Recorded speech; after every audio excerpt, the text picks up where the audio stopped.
Every AutoCAD beginner makes this mistake. They think a drawing and a working drawing are the same thing. They're not. And if you don't know the difference, your drawings are useless on site. Let me show you. This is a drawing. It shows you the shape, a wall, a slab, a roof.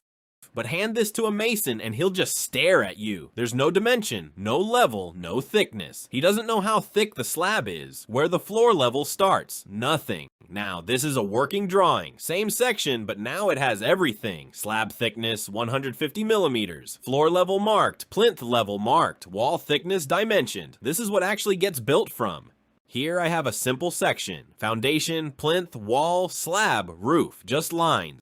This is our drawing stage. Now let's convert it into a working drawing. First, dimensions. I'll use dim linear for the wall thickness, here 230 millimeters, and for the slab thickness, 150 millimeters.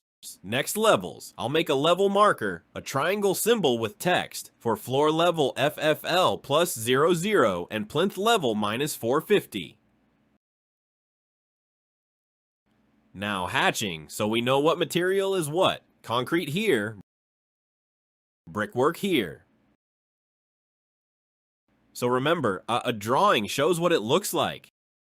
A working drawing tells the contractor exactly how to build it. Dimensions, levels, thickness, materials. That's the difference that separates a student drawing from a site-ready drawing.